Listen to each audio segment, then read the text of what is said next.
Hello friends, मैं जावेद और आप देख रहे हैं एस ए स्मार्ट फ्यूचर। दोस्तों, जैसा कि आज मेरे पास फिर से एक नया केस स्टडी फ़ोन आया है। जो मॉडल की बात करें तो ये पोको C31 है। पोको सी थर्टी वन या पोको C3, ये दोनों सेम ही मॉडल है, लेकिन ये जो मेरे पास आया है ये डेड है। जैसा कि मैं आपको फिर यह ऑन करके दिखाऊं कि आखिर इसके अंदर वाकई में ये फ़ोन हमारा डेड है या नहीं है। अगर मैं इसे ऑन ऑफ स्विच को प्रेस करूं तो यहाँ पे कोई रिस्पॉन्स नहीं है। और अगर इस फ़ोन को मैं 6 पोर्ट से अगर कनेक्ट करूं, 6 पोर्ट से कनेक्ट करने पे अगर मैं इसे 6 पोर्ट से कनेक्ट करूं तो दोस्तों, जैसा कि आप देख सकते हैं कि हमारा जो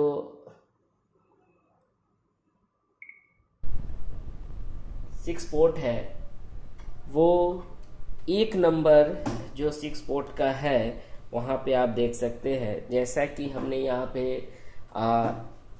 USB केबल को इंजेक्ट किया तो 6 पोर्ट डिटेक्टर के अंदर कुछ भी एक नंबर, ये आप देख सकते हो यहाँ पे जो ये एक नंबर है वो एक नंबर में कोई लोड नहीं है, कुछ भी नहीं है, कोई लोड वहाँ पे है ही नहीं।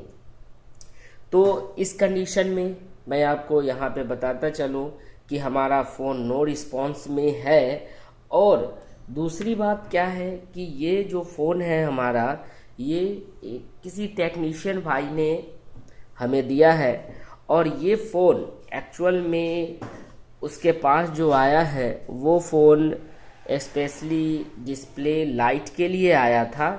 बट जो उसने बोला क्या कि मैंने इसका कवर हटाया और ये फ़ोन डेड हो गया। तो डेड जो फ़ोन हुआ है ये फ़ोन हमारा CPU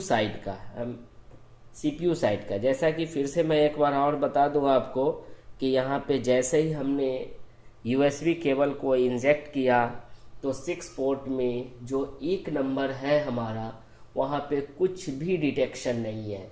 4 नंबर कोई अदर फ़ोन लगी हुई है, लेकिन एक नंबर जो है यहाँ पे जो आप देख रहे हो, एक नंबर में कुछ भी, ये वाला एक नंबर, यहाँ पे कोई हमारा डिटेक्शन नहीं है। तो इसका मतलब ये हुआ कि हमारा नो रिस्पॉन्स, चार्जिंग तो नो रिस्पॉन्स में है, ये हमने देखा। लेकिन जो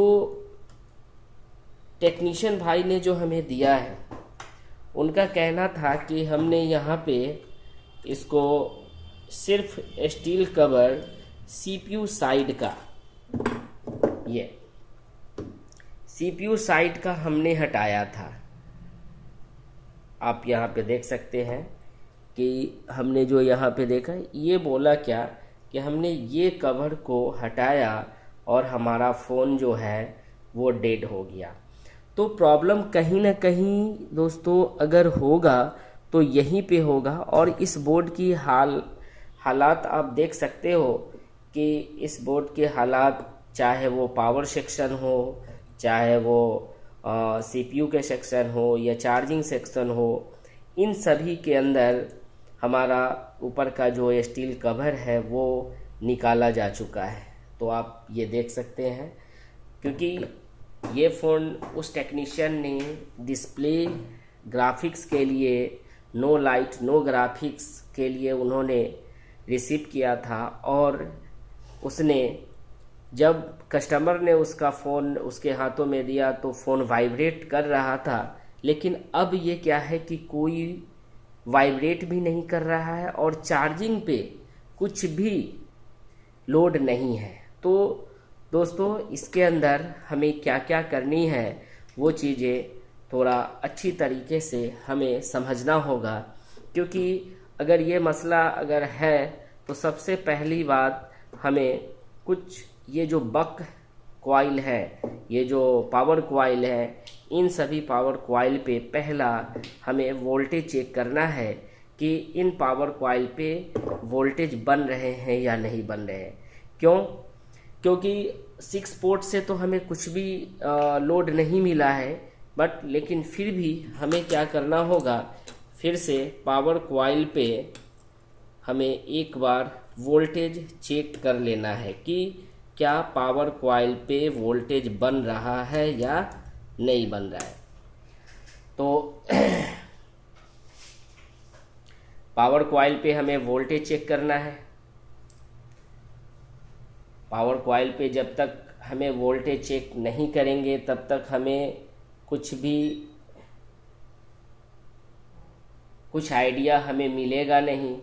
तो दोस्तों, सबसे पहले हम अपने मल्टीमीटर को ओपन करता हूं, और मल्टीमीटर से सबसे पहले तो मैं आपको यूएसबी केबल को इंसर्ट करता हूं इसके में फ़ोन में। फिर से यूएसबी केबल को इंसर्ट करना होगा, ये आप देख सकते हैं। मैं फिर से यूएसबी केबल को इंसर्ट किया, बट वहाँ पे कोई भी रिस्पांस तो है नहीं। अब हमें क्या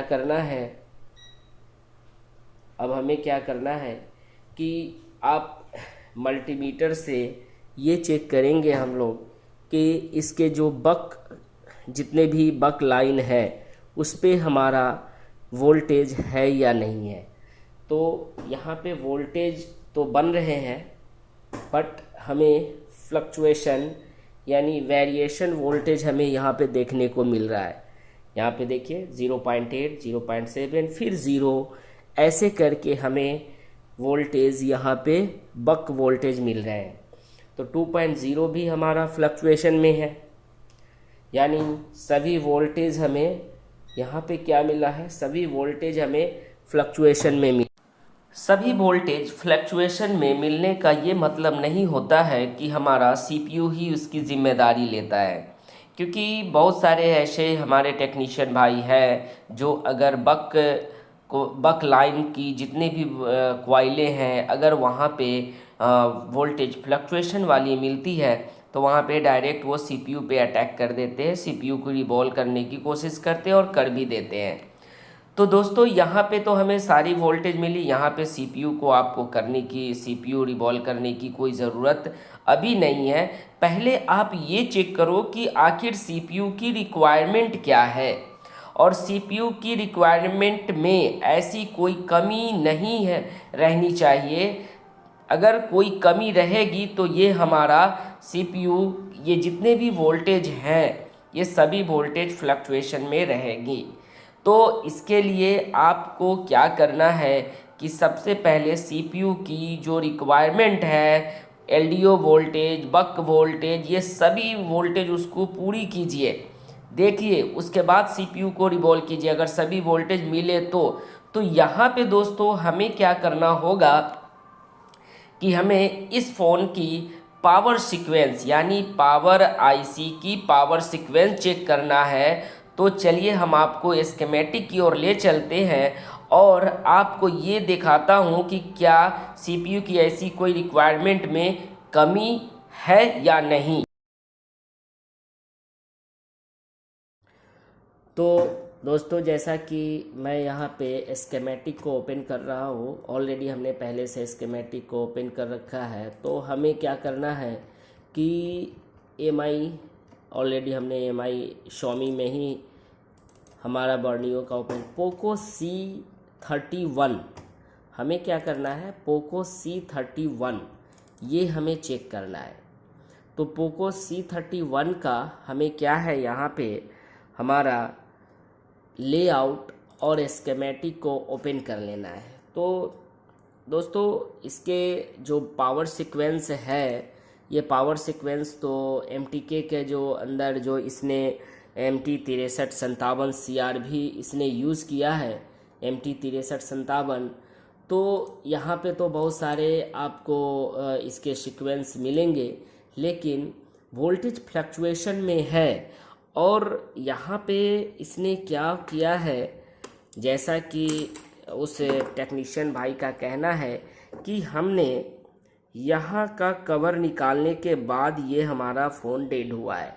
तो हमें कहीं और नहीं जाना है, क्योंकि उन्होंने हमें लोकेशन एक बता दिया है कि भैया हमें लोकेशन अभी कहाँ पे काम करनी है। तो हमें जो काम करना है दोस्तों यहीं पे।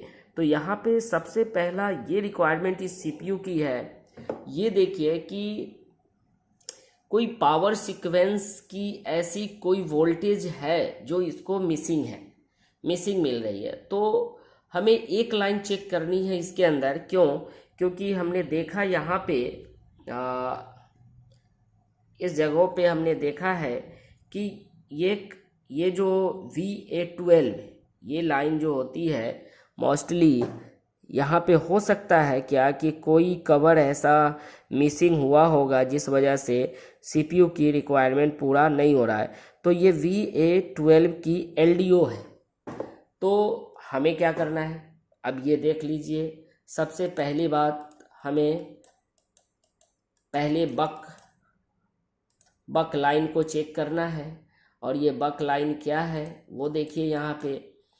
तो ये बक लाइन है हमारा, जिसमें से V core, V proc, V core, V modem, VPA, VS1 ये हमें चेक करना है। क्योंकि VS1 क्या है कि VS1 ही 2.0 वोल्टेज आउट करती है, और 2.0 वोल्टेज आउट करके हमें VS2 यानी जो इसने एक्सटर्नल आईसी जो यूज़ किया है, ये देखिए हमने ओपन किया यहाँ पे। आगे नेक्स्ट हमने किया। नेक्स्ट करने के बाद बहुत सारे LDOs को भी जाते हैं ये वोल्टेज। और यहाँ पे हमने देखा क्या कि VS2, यहाँ पे VS2 PMU, यहाँ पे हमने पहुँचा कहाँ पे, ये हमारा है LDO फॉर VA12, यानी CPU को 1.2 वोल्टेज यहाँ पे दी जाती है। तो CPU को 1.2 वोल्टेज देने के लिए, CPU को 1.2 वोल्टेज देने के लिए ये एक LDOs की यूज की गई है। तो सबसे पहली बात तो VS2 जो है यहाँ पे 1.4 वोल्टेज बन रहे हैं या नहीं बन रहे हैं, तो ये चीज़ें हमें देखना पड़ेगा कि आखिर ये एक्सटर्नल बक फॉर VS2 यानी इसने एक्सटर्नल आईसी का यूज़ किया है।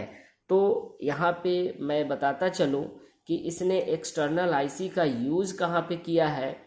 तो आप देख सकते हो कि एक्सटर्नल आईसी इसने यूज जो किया है वो यहाँ पे ये देखिए, ये 8 लेग वाले ये एक्सटर्नल VS2 आईसी है। तो यही आईसी क्या करता है कि इस बक क्वाइल यानी पावर क्वाइल, इसको आप मान सकते हैं ये पावर क्वाइल है, और इस पावर क्वाइल से यहाँ से 1.4 वोल्टेज ये आउट करते हैं। तो हमें ये देखना है कि ये आईसी 1.4 वोल्टेज आउट कर रहे हैं या नहीं। देखिए, आप ये सोच रहे होंगे कि मैं इस लाइन के पीछे, मैं VA12 के पीछे क्यों भाग रहा हूँ, क्योंकि टेक्नीशियन ने हमें साफ साफ बताया कि हमने यहाँ पे कवर को निकाला जिस वजह से ये प्रॉब्लम आई है। तो पहला टारगेट हमें वोल्टेज फ्लक्चुएशन में है, सभी वोल्टेज पावर सीक्वेंस की जितने भी वोल्टेज है वो फ्लक्चुएट में है। तो हमें इस LDO यानी ये जो LDO है VA12, इस पे हमारा डाउट किया। हमने अभी चेक नहीं किया है बट हमें यहाँ पे डाउट है। तो सबसे पहले इसकी इनपुट की रिक्वायरमेंट को चेक करना है। तो यहाँ पे इनपुट की रिक्वायरमेंट को चेक करने के लिए सबसे पहले हमें इसके जो VS2 की जो लाइन है, VS2 का जो हमारा ये आईसी है, तो यहाँ पे 1.46 वोल्टेज यहाँ पे बन रहे हैं या नहीं बन रहे हैं वो हमें यहाँ पे देखना है। तो चलते हैं, हम लोग पहले क्या करते हैं कि इसको हमें ये चेक करना होगा, और चेक करना होगा हमें लोकेशन से। तो ये लोकेशन कहाँ पे है, तो हमने अभी आपको यहाँ पे बताया कि ये हमारा पावर आईसी जो एक्सटर्नल पावर आईसी है वो यहाँ पे है। तो ये 1.4 वोल्टेज यहाँ पे आउट होने वाले हैं।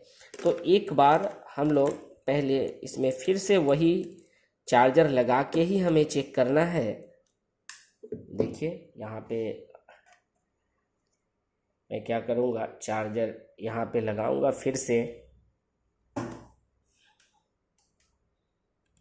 चार्जर यहाँ पे लगाना है और फिर हमें वोल्टेज चेक करनी है। देख लो, तो इस कैपेसिटर पे ये हमारा क्या है, ये पावर है, तो ये एक्सटर्नल पावर है हमारा। अब एक्सटर्नल पावर अगर है तो एक्सटर्नल, देखिए हमें क्या है यहाँ पे एक्सटर्नल पावर हमें यहाँ पे देखना है, ये एक्सटर्नल पावर है और ये इसका बक है। तो यहाँ पे हमें देखना है क्या कि यहाँ पे कुछ वोल्टेज वगैरह ये सब बन रहे हैं या नहीं। तो यहाँ पे देखना है हमें,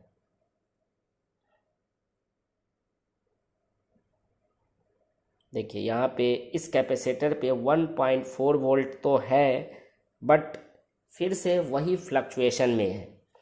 1.4 वोल्टेज है लेकिन ये फ्लक्चुएशन में है। तो हमें अब ये देखना है 1.4 बना, यहाँ पे भी 1.4 बन रहा है। अब हमें ये देखना है कि VA12 यहाँ पे, ये इस CPU के पास में जो VA12 है हमारा IC यहाँ पे, ये इसके पास में, तो हमें थोड़ा सा इसका लोकेशन देखना है कि VA12 VA12 LDO। तो पहले हमें ये देखना है कि जो VS2 1.4 वोल्टेज जो आते हैं C1403 और आउटपुट जो है 1.2 वोल्टेज वो है क्या C1402। तो हमें लेआउट में हमें ये देखना है कि देखिए यहाँ पे C ये हमारा वो 1.2 वोल्टेज आउटपुट करने वाले ये LDO है। तो यहाँ पे हमें ये देखना है कि C1403 यहाँ पे हमें क्या वोल्टेज आ रहे हैं क्या नहीं, 1.4 वोल्टेज यहाँ पे आना चाहिए और यहाँ पे हमें 1.2 वोल्टेज मिलने चाहिए इस कैपेसिटर पे, क्योंकि हमारा आउटपुट C1402, तो C1402 यहाँ पे। तो हमें ये जो आप देख सकते हैं कि हमें यहाँ पे जो चेक करनी है 1.4 वोल्टेज और यहाँ पे जो चेक करना है वो चेक करना है हमें 1.2 वोल्टेज। तो चलिए चेक कर लेते हैं एक बार हम लोग।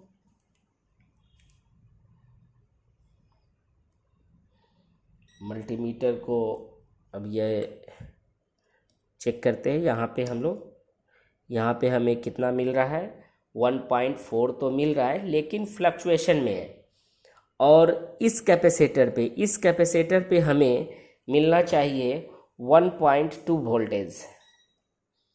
इस कैपेसिटर पे हमें मिलना चाहिए 1.2 वोल्टेज। तो यहाँ पे देखते हैं, यहाँ पे दोस्तों वोल्टेज जो है वो मिली वोल्टेज में है, 490 यानी 500 ऐसे ये मिली वोल्टेज यहाँ पे शो कर रहे हैं।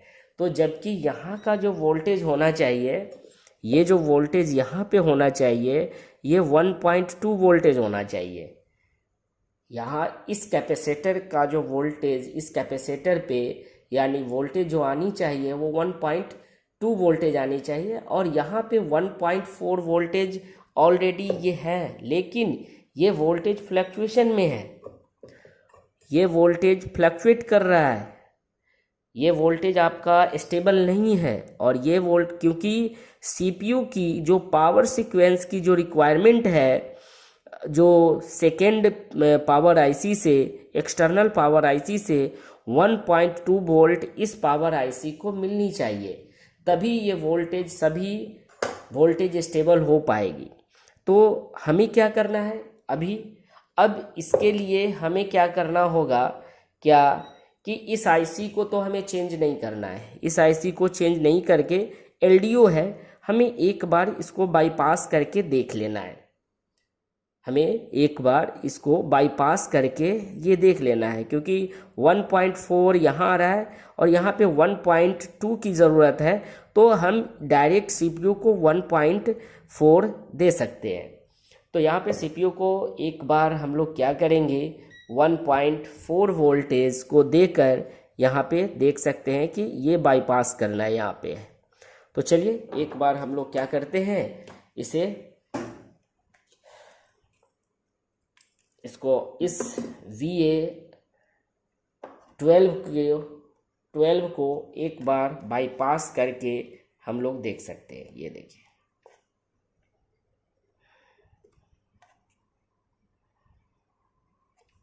तो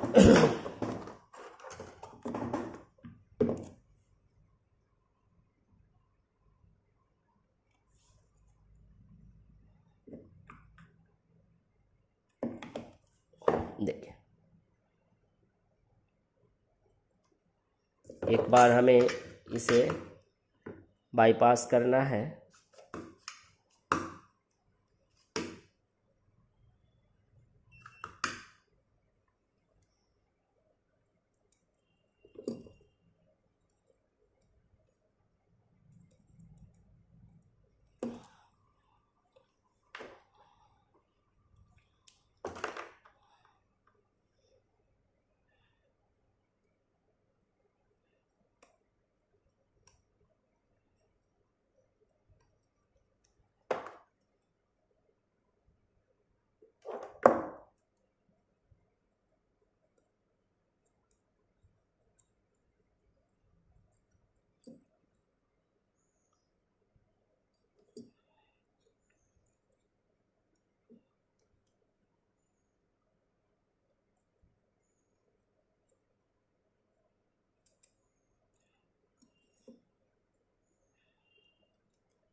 देखिए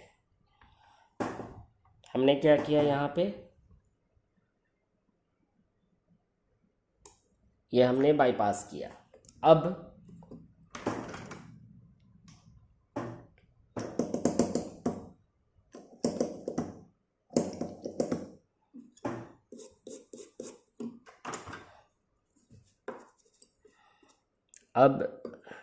आप देख सकते हैं यहाँ पे, अब मैं क्या करता हूँ कि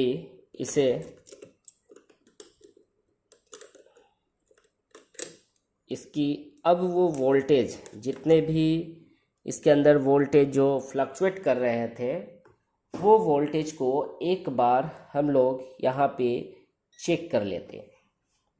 फिर से मैं वही आपका USB केबल को मैं इंजेक्ट किया यहाँ पे, और इन सभी पे मैं वोल्टेज चेक करता हूँ। ये देखिए सभी वोल्टेज यहाँ पे स्टेबल हो गए। सभी वोल्टेज यहाँ पे जो मैं इंजेक्ट किया यहाँ पे, और इन सभी पे मैं वोल्टेज चेक करता हूँ।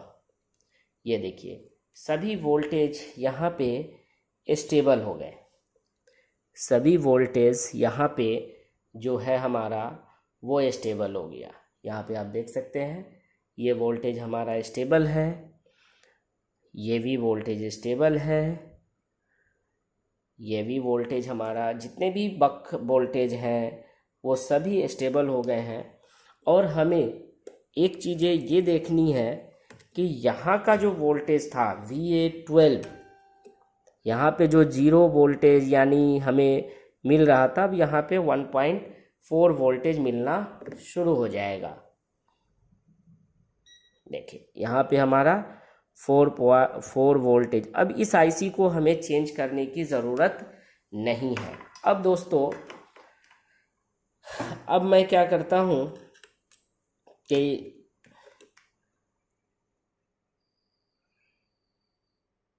अब मैं इसे बैटरी लगाकर और 6 पोर्ट में मैं ये चेक करूँगा कि जो पहले हमारा जो 6 पोर्ट में कोई लोड नहीं ले रहा था, वो अब ये लोड लेता है या नहीं।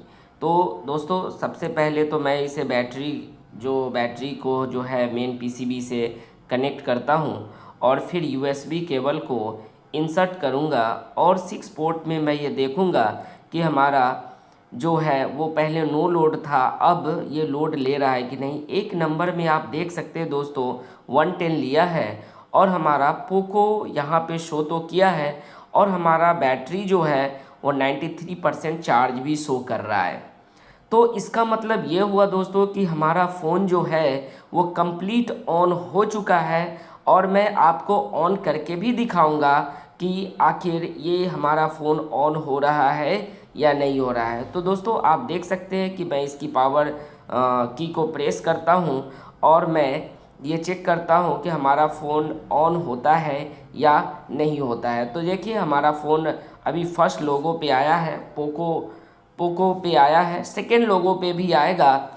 तो दोस्तों मैं आपको ये कहना चाहता हूँ कि अगर आप भी इस तरह की डीप नॉलेज लेना चाहते हैं, सर्किट की डीप नॉलेज, एस्केमेटिक की डीप नॉलेज, किसी भी फॉल्ट को कैसे हम डायग्नोस करेंगे, किस तरीके से डायग्नोस करेंगे, कितना जल्दी हमें उस फॉल्ट तक पहुंचना है, तो दोस्तों आप मेरा इंस्टीट्यूट ज्वाइन कर सकते हो। मेरा जो दिए गए नंबर है उस नंबर से डायरेक्ट बात करके आप हमसे बात कर सकते हो और अपना सीट रिज़र्व कर सकते हो। क्योंकि मेरे यहाँ जो बैच चलती है ओनली 5 स्टूडेंट की बैच चलती है, उससे ज़्यादा मैं नहीं लेता हूँ और 5 ही स्टूडेंट मेरे बैच में होते हैं। प्लस पॉइंट क्या है दोस्तों कि मैं यहाँ पे 2 बैच चलाता हूँ।